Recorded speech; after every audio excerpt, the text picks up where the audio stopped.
किसी को प्यास लगी है, पानी चाहिए, अब वो जपने लग जाए पानी पानी पानी पानी पानी, सारी उम्र जपता रहे, मिल जाएगा क्या? नहीं मिलेगा। क्योंकि पानी पानी करने से अगर पानी मिल जाए तो कुआं कौन खोदे, फिर मेहनत कौन करे, पसीना कौन बहाए। इसी प्रकार अगर अल्लाह अल्लाह करने से, वाहिगुरु वाहिगुरु करने से, राम राम करने से अल्लाह वाहिगुरु राम मिल जाए तो इससे सस्ता सौदा कोई नहीं, इससे सस्ता सौदा कोई नहीं। लेकिन ऐसा होने वाला नहीं है। तो कैसे मिलेगा अल्लाह, कैसे मिलेगा वाहिगुरु, कैसे मिलेगा राम? उसकी एक विधि है। अगर अल्लाह अल्लाह करने से अल्लाह मिल जाता तो मोहम्मद साहब आपको आने की जरूरत क्या होती? पहले ही मूसा अलैहिस्सलाम आ चुके थे, ईसा आ चुके थे, उन्होंने भी तो कुछ नाम ही दिया होगा ना अल्लाह का, वही जप लेते सारे मिल जाते।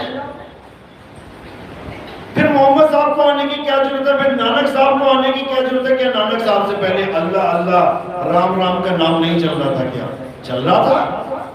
सब लगे हुए थे राम राम राम राम अल्लाह अल्लाह करने।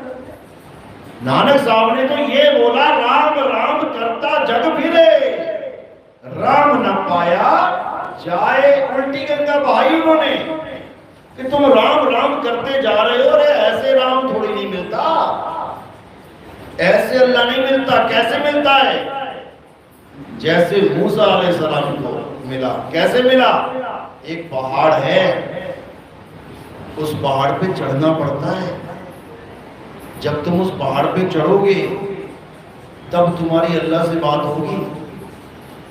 और ऐसा नहीं है कि तुम अल्लाह को देख नहीं सकते, कि अल्लाह दिखाई नहीं देता। मूसा अलैहिस्सलाम ने जब अल्लाह से जिद करी कि मैं तुम्हें देखना चाहता हूं, तब अल्लाह ने क्या किया?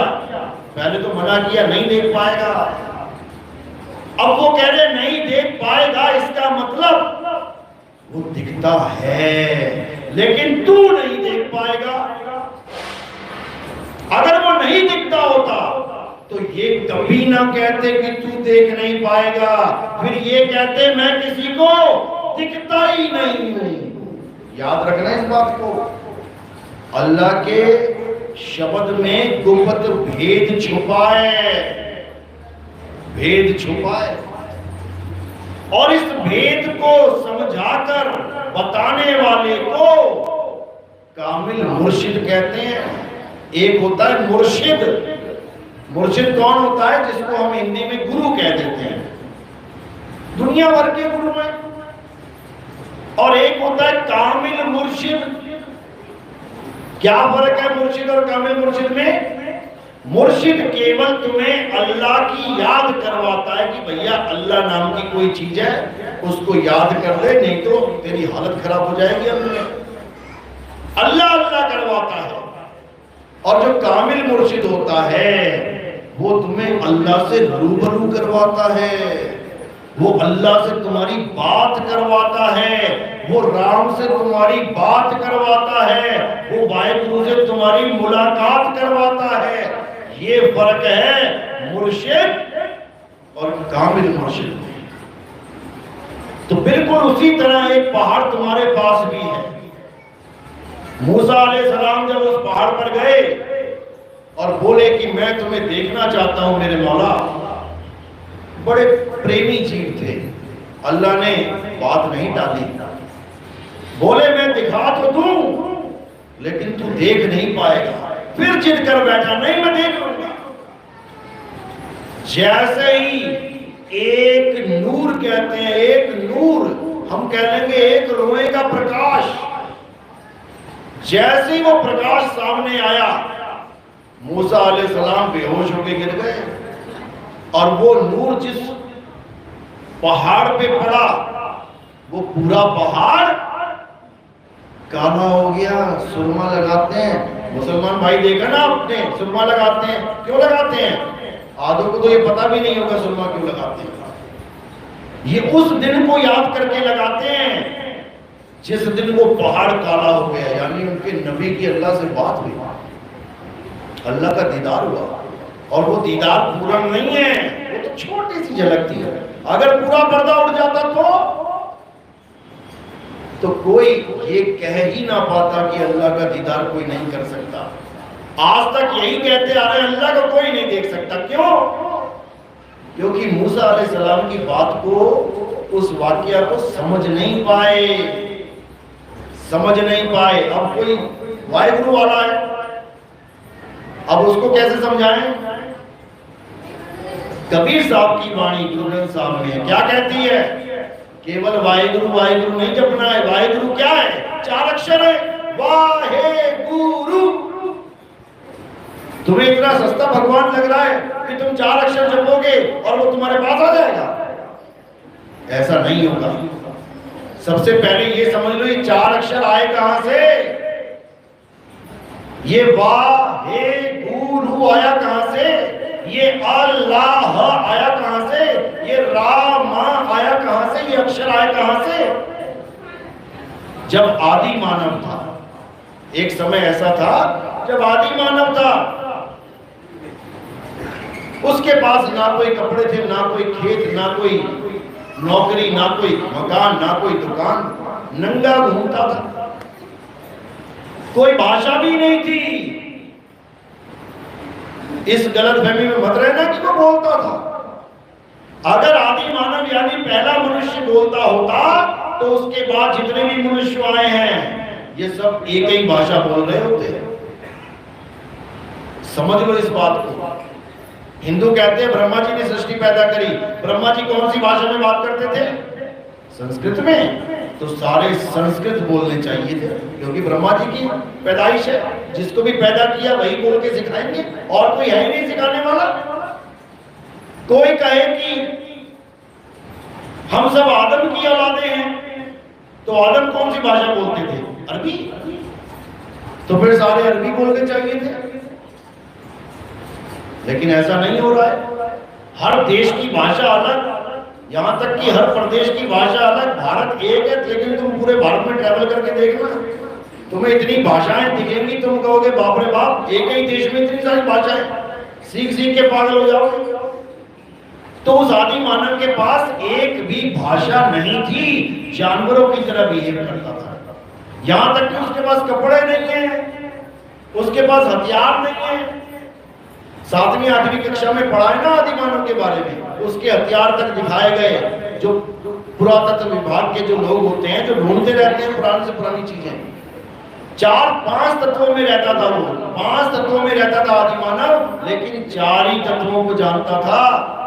एक तत्व तो उसको पता ही नहीं था कि वो भी कोई तत्व है। जैसे आज हमें पता है 5 तत्व कौन से हैं? आकाश, वायु, अग्नि, धरती, जल, सबको पता है। लेकिन आदि मानव केवल 4 तत्वों में रहता था। आकाश के नीचे रहता था, देखता था आसमान, पता है।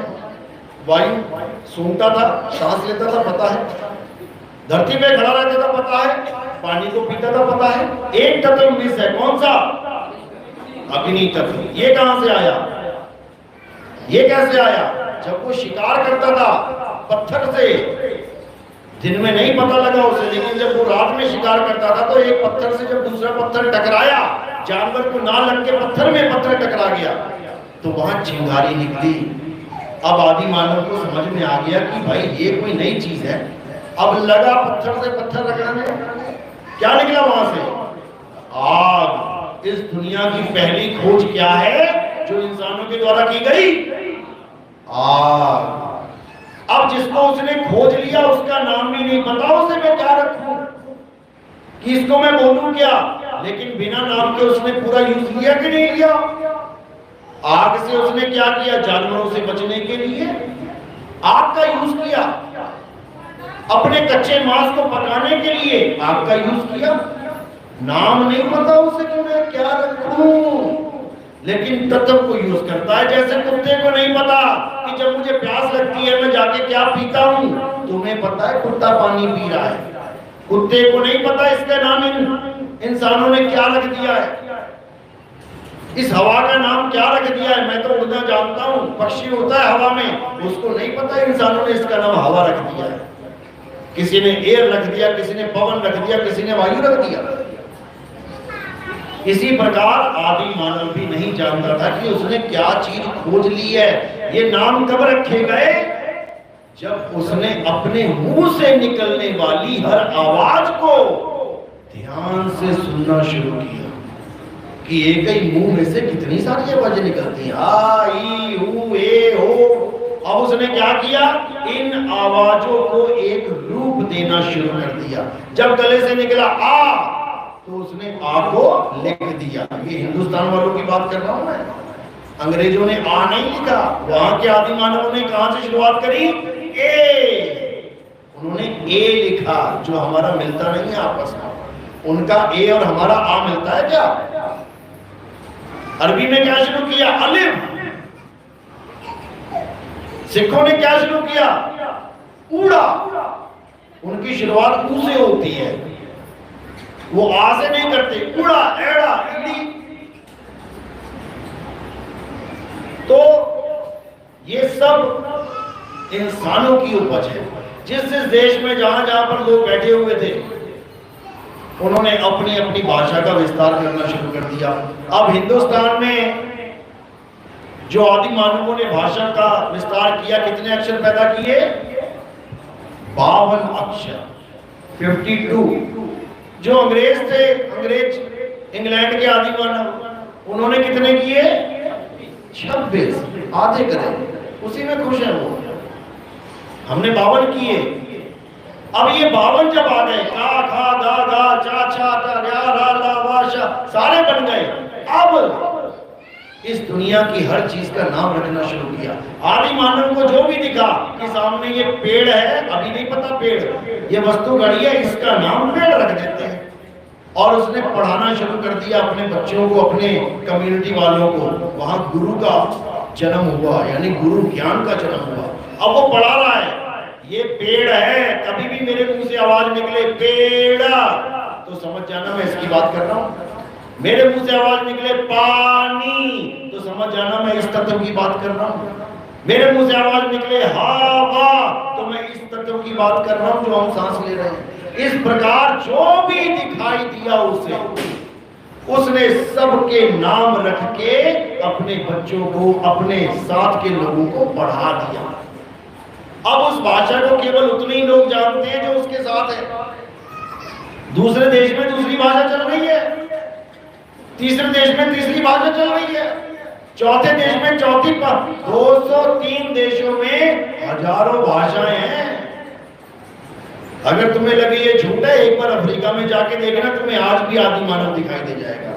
देखो वहां नंगे धड़ंगे बैठे हुए हैं लोग, अपने कबीलों में रहते हैं, कपड़े तक नहीं पहनते, और उनकी भाषा तो पूरा जन्म लग जाएगा समझने में। जानवरों की तरह बोलते हैं वो, वैसा नहीं है कि अक्षरों में बोलते हैं वो। उनके अलग ही सिंबल्स एंड साइंस हैं। जैसे एक बहरे आदमी की पढ़ाई देखोगे ना तुम, तुम्हारे होश उड़ जाएंगे कि क्या पढ़ रहा है, उंगलियों से पढ़ लेते हैं वो लोग। तो इसी प्रकार सारी भाषाओं के जन्म हुए। अब उस शक्ति का, उस ताकत का, उस परमात्मा का जिक्र होने लगा। कब? जब इंसान मरने लगा। जब इंसान मर गया, निढाल हो गया, तब लोगों ने देखा ये हिल क्यों नहीं रहा, क्या कमी है इसमें।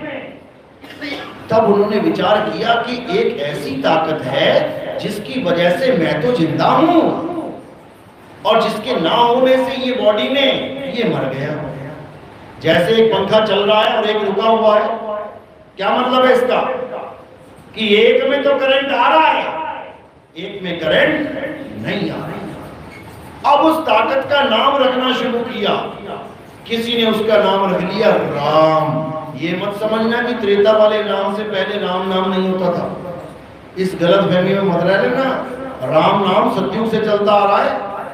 दशरथ जी ने राम का नाम इसलिए राम रखा था कि जितनी बार भी अपने पुत्र को बुलाऊंगा मेरे मुंह से राम निकलेगा। समझ लो इस बात को। तो किसी ने राम रखा, किसी ने अल्लाह रख लिया, किसी ने वाहिगुरु रख लिया, किसी ने गॉड रख लिया। अभी वो चीज दिखाई नहीं दे रही किसी की क्या कमी है उसमें, लेकिन उस ताकत का नाम जो सारे जगत को चला रही है उसका नाम रख लिया गया। कब रखा? जब अक्षर बन गए। अगर आ ना होता तो अल्लाह कैसे बोलते? अगर या रा ला वा वाली लाइन ना होती तो रा कैसे बोलते? बा भा मा ना होता तो मां कैसे बोलते? पूरे 52 अक्षर ना होते तो राम, अल्लाह, वाहिगुरु, गॉड, तुम्हारा नाम, मेरा नाम, जिले का नाम, शहर का नाम, देश का नाम, प्रकृति मंडल का नाम, ग्रहों के नाम कैसे बोलते?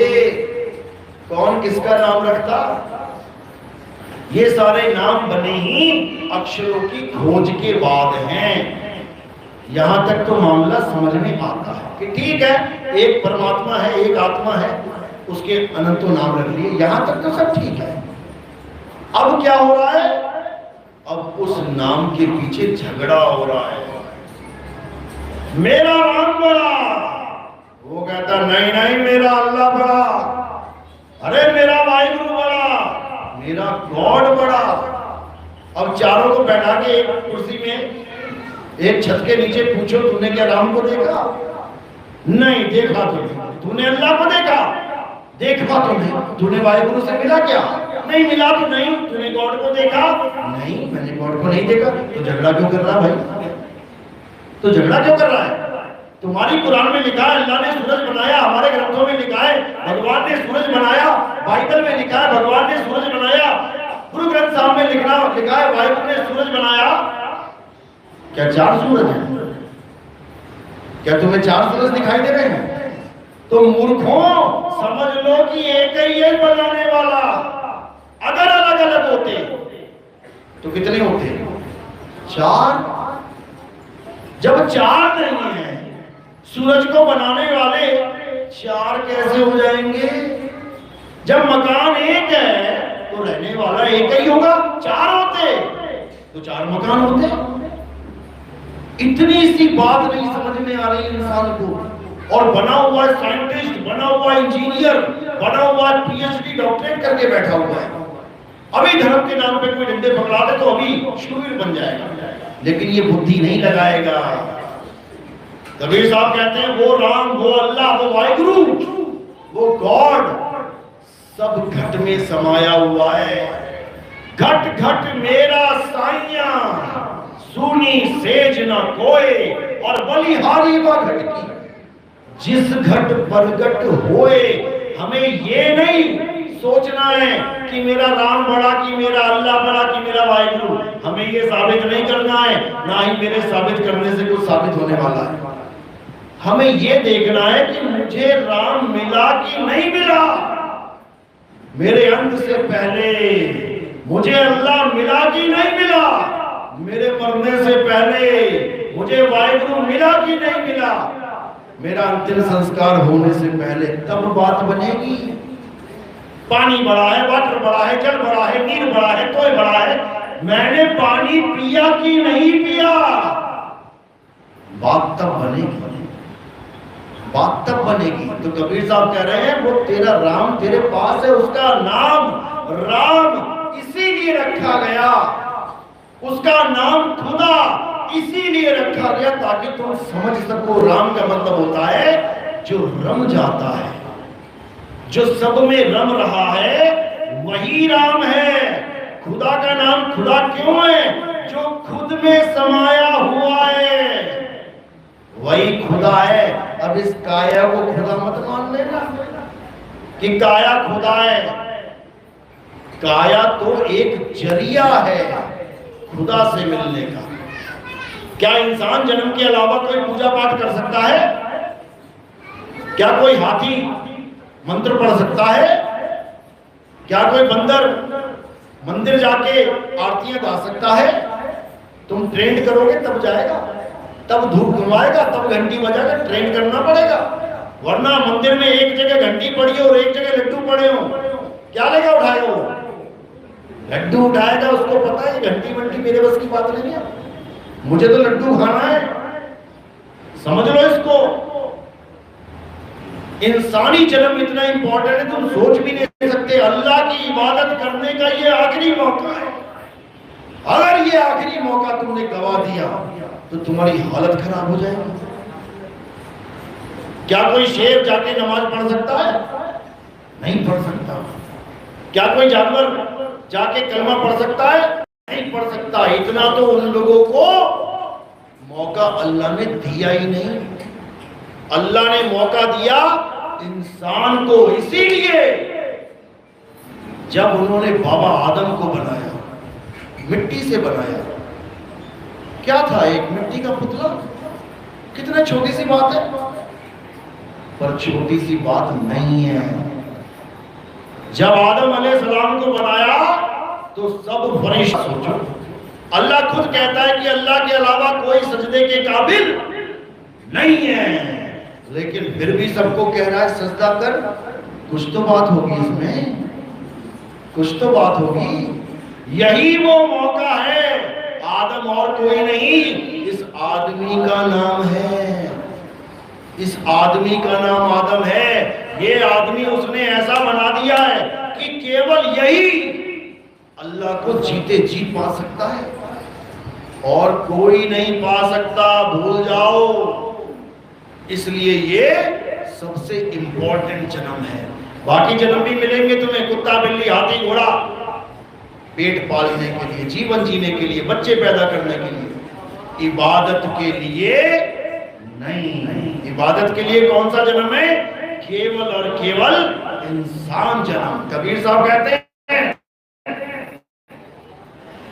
मानुष जन्म अनमोल है, मिले ना बारंबार, और तरवर जो पत्ता गिरे बहुर न लागे डार। एक बार पतझड़ में पत्ता गिर गया, फिर भैया अगली बसंत में ही आएगा। अब यहां पर तो बसंत 1 साल की है, आ गया। यहां कौन सी बसंत है, कितने साल की है पता है? कितने जन्म की है? 84 लाख जन्म के बाद बसंत आएगी। एक एक उम्र अगर एक एक जीव की लगा लो, एक एक योनि की 1 साल उम्र भी है, 84 लाख साल लग जाएंगे तुम्हें आने में। और जूने ऐसी भी हैं कि कछुआ 300-300 साल जी रहा है, पीपल का पेड़ 500-500 साल जी रहा है, बरगद 1000-1000 साल जीवित रह जा रहा है। सोचो कहां जाएगी बात। तो इस जन्म को झगड़ों में बर्बाद नहीं करना है। हिंदू भी उसका मालिक, उसका भी मालिक एक है, ईसाई का भी मालिक एक है, अल्लाह वालों का भी मालिक एक है, सबका मालिक एक है। हमें ये झगड़ा नहीं करना है कि मालिक बड़ा किसका छोटा किसका, सबका मालिक एक है। हमने मालिक को पाना कैसे है, हमने वो जानना है। कुरान में लिखा है, उसमें लिखा है कि एक ऐसी विधि है जो कामिल मुर्शिद बताता है। एक ऐसी विधि है जिसे जिक्र कहते हैं, जिक्र। एक है नमाज, एक है जिक्र। नमाज तो आप 5 टाइम पढ़ोगे, लेकिन जिक्र उठते बैठते नहाते धोते खाते पीते चलते फिरते, जिक्र का मतलब है याद। तुम अगर अल्लाह को याद कर रहे हो तो तुम कहोगे अरे नमाज कौन पढ़े, याद में बाधा आ रही है। समझे? तुम अपने बच्चे को याद कर रहे हो, याद कर रहे हो, तो बीच में कोई तुम्हें फोटो पकड़ाए कि इसको बढ़िया से साल झाड़ दे साहब, अरे इसको छोड़, मैं याद कर रहा हूं, मेरी याद नहीं टूटनी चाहिए। अल्लाह को ऐसे याद करना है। उसमें लिखा है कि 70 साल की नमाज एक तरफ और उस याद की एक घड़ी एक तरफ। ये जब मैं सत्संग करूंगा तब आपको समझ में आएगा ये कहां पे लिखा हुआ है। तो बात इतनी सी है कि कोई हिंदू है, मुसलमान, सिख, ईसाई, अच्छी बात है। वो कब है? जब ये अक्षर हैं। अक्षर ना होते हिंदू का हा कहां से होता, अक्षर ना होते मोमिन का मां कहां से होता, अक्षर ना होते ईसाई का ई कहां से लाते, अक्षर ना होते सिख का सा कहां से लाते। अक्षर आ गए और झगड़ा मच गया। इन्हीं 52 अक्षरों का सारा ये खेल है। जितने भी आप दंगे देखते हो, नूह में दंगे हुए, इन 52 अक्षरों का खेल है। कबीर साहब कहते हैं 52 अक्षर जोरे आन और सकिया न अक्षर एक पहचान। उस एक अक्षर यानी उस एक अविनाशी, उस एक अल्लाह, उस एक वाहिगुरु, उस एक राम को ना जानने के कारण तू 52 अक्षरों में फंस गया है। इन अक्षरों को छोड़ और उस एक अविनाशी को जान। याद रखना वो तुम्हारे पास है, तुम्हें कहीं जाने की जरूरत नहीं है। ज्यों तिलमाही तेल है और ज्यों चकमक में आग, तेरा साईं तुझ में है, जाग सके तो जाग। अगर ये पंखा चल करंट को ढूंढने कहां जाए? अगर पंखा नहीं चल रहा, समझ में आता है कि यहाँ पावर प्लांट वहां पर लगा है, 2 किलोमीटर जाना पड़ेगा, भैया भैया करंट दे दो, तब तो समझ में आ रहा है। अब पंखा चल रहा है तो करंट को ढूंढने कहां जाओगे? उसी में है। इसी प्रकार जब तुम बाहर छोड़ के, भटकना छोड़ के खुद में आ जाते हो, तभी खुदा को पा जाते हो। अगर तुम खुद से दूर खुदा को ढूंढोगे, वो तुम्हें नहीं मिलेगा। कोई कहता है 7वें आसमान पे है, तो ठीक है, आज चंद्रयान चांद पे पहुंच गया, कुछ सालों के बाद 7वें आसमान पहुंच जाएगा, अल्लाह को देख के आएंगे? बिल्कुल नहीं। 7वां आसमान क्या है ये कामिल मुर्शिद बताएगा। कौन से आसमान है वो? कबीर साहब की बाणी में आता है, 7 सुन्नों के पार मेरे साहिब का दरबार। 7 सुन क्या होता है? सुन मतलब होता है सुन, स्पेस, शून्य। शून्य यानी आसमान शून्य है। कबीर साहब कोड बता रहे, कोड लगाइए, 7 शून्य के पार यानी 7 आसमान के ऊपर मेरे खुदा का दरबार लगा है। लेकिन वो वहां नहीं है कि तुम ऊपर देखने लग जाओ, वो उसी पहाड़ पे लगा हुआ है, क्योंकि उसी पहाड़ में 7 शून्य हैं। जब भेदी गुरु मिलता है, जब कामिल मुर्शिद मिलता है, तो तुम्हें सारे वेद समझ में आने लग जाते हैं। बात इतनी है। तो इसी को हर तरह से साहिब ने बताया और 52 अक्षरों को लताड़ा। 52 के जंजाल में फंस गया ये संसार, सिमरन 52 का करे कैसे लागे पार। अभी कोई कहे भैया राम राम याद करो राम जी को, अब आ जाएगा मुंह में राम राम राम राम राम। कृष्ण जी को याद करो, राधे राधे राधे। अरे कृष्ण जी को याद कर रहे हो कि 52 अक्षरों को याद कर रहे हो? तो कहते जो नर पड़े 52 के फेरा, सो नर जानो काल के चेहरा। जब 52 का टूटे डोरा, सहजे छूटे काल झकोरा। फिर नहीं आए फिर नहीं जाए, सारे शब्द में रहे समाये। फिर तुम वहां पहुंचोगे जहां खुदा का वास है। वो खुदा तुम्हें खुद में ही मिल जाएगा। ये तब समझ में आएगा जब मालिक की अपार कृपा होगी। तुम्हारे जीवन में कोई वेदी गुरु आएगा। अरे वस्तु कहीं ढूंढे कहीं कैसे लागे हाथ, और गुप्त वस्तु तब मिले भेदी लीजे साथ। भेदी लीना साथ में और दीनी वस्तु लखाए। कोटि जन्म का बंध था पल में पहुंचा जाए। हजारों साल तपस्या करते रह गए योगी हमारे धर्म में, उनको भी परमात्मा नहीं मिला। वो भी ब्रह्म ज्ञान को प्राप्त करके अहम ब्रह्मस्मि कह के चले गए, दोबारा फिर आ गए। तो बात तब बनेगी जब हम खुद में आएंगे, खुद में, तब बात बनेगी। और आपको पता है कि बड़ा सेंसिटिव मैटर होता है ये धर्म का। आपने हल्का सा भी कुछ बोल दिया, बहुत बड़ा राजनीतिक मुद्दा बन जाता है। क्योंकि धर्म आज के टाइम पे राजनीति के साथ जोड़ दिया गया है। क्या जोड़ा जाना चाहिए था? धर्म मुद्दा होता है आपकी इबादत का, आपकी भगवान से बात का, वाहिगुरु से मुलाकात का। अगर कोई हिंदू है अपने घर में पूजा करे, पूरा दिन घंटी बजाए, घर का मैटर है। अगर कोई अल्लाह की इबादत करता है, 5 छोड़ 50 टाइम नमाजें पढ़े घर में बैठ के, मेरा अपना पर्सनल मैटर है, अल्लाह के साथ मेरी बात है। कोई वाहिगुरु वाहिगुरु करना चाहता है, सारा दिन वाहिगुरु वाहिगुरु करे घर में, तलवारें लेके लहराते हुए सड़कों पे निकलने की तो बात नहीं है। चाहे हिंदू है चाहे मुसलमान, सड़कों पे कब निकलना है? अगर तुम इंसानियत की बात करना चाहते हो तब निकलो। बाबा नानक भी निकले थे सड़कों पे, गली गली में निकले थे। मोहम्मद साहब भी निकले थे अपने घर से बाहर इंसानियत की बात बताने के लिए, तुम्हें इंसान बनाने के लिए। सब संत निकले, गांव गांव शहर शहर प्रचार किया, पहले तुम्हें इंसान बनाया कि पहले इंसानियत को जान ले। सबसे बड़ा धर्म कौन सा है दुनिया में, बताना। हाँ, कोई ये ना कहे कि ईसाई धर्म सबसे बड़ा है, सारी दुनिया को कवर क्यों नहीं कर पाया। कोई कहे मुस्लिम धर्म बड़ा है, सारी दुनिया को मुसलमान क्यों नहीं बना पाया। कोई कहे ईसाई है, कोई कहे जैन, कोई, बिल्कुल नहीं। सबसे बड़ा धर्म है इंसानियत। और इंसानियत बड़ा कैसे है, सोचो। एक शहर में 10 लाख आदमी है, चाहे वो हिंदू, चाहे मुसलमान, चाहे वो सिख, चाहे वो ईसाई, क्या उनके दिल में दया नहीं है? क्या सारे क्रिमिनल हैं? 100 में से मुश्किल से 1, 2, 3 बंदे क्रिमिनल होते हैं, रेशियो यही है।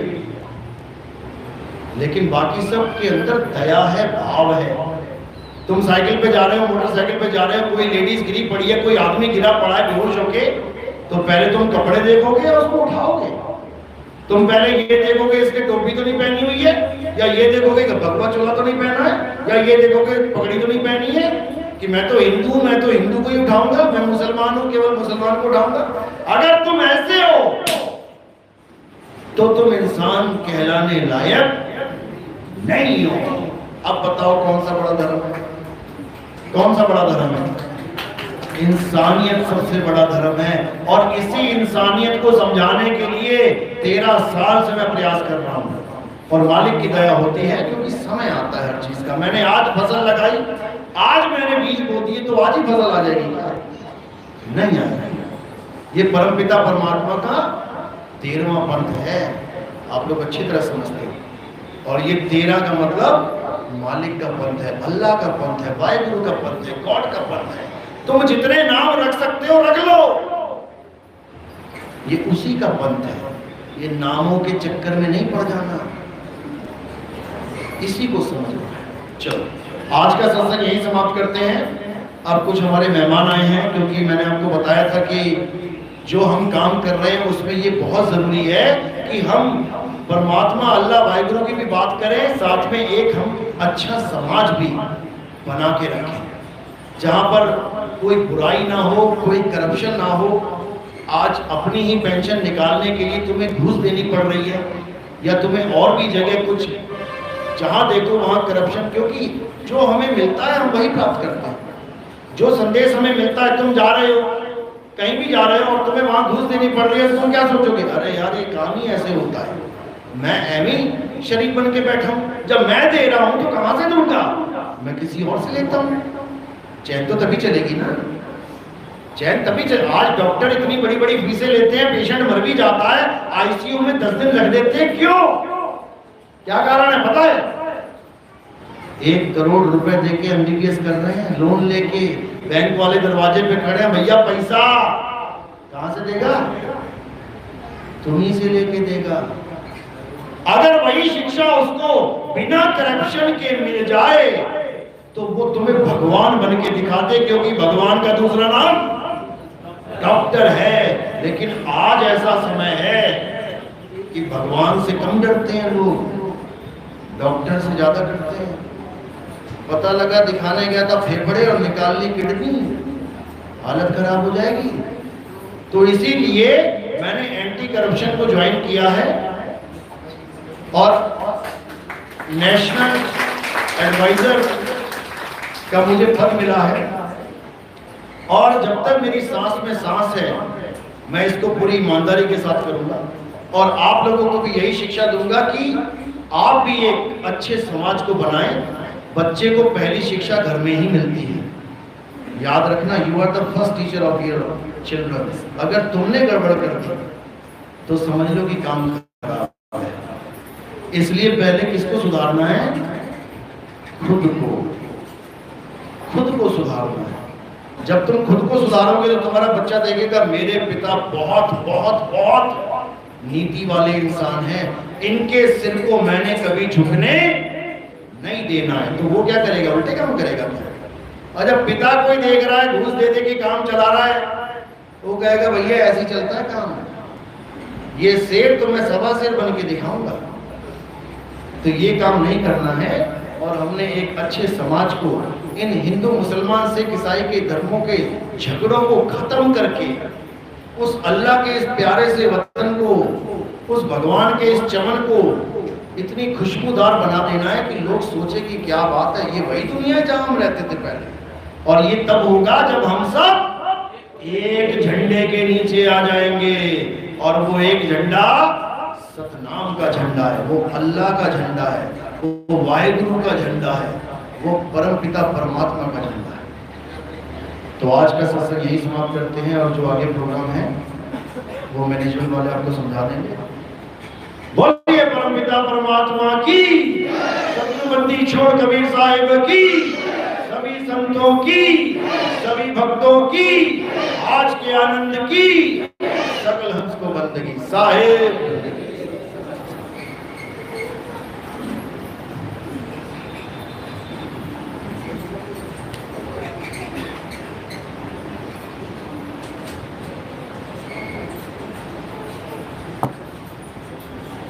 करो क्या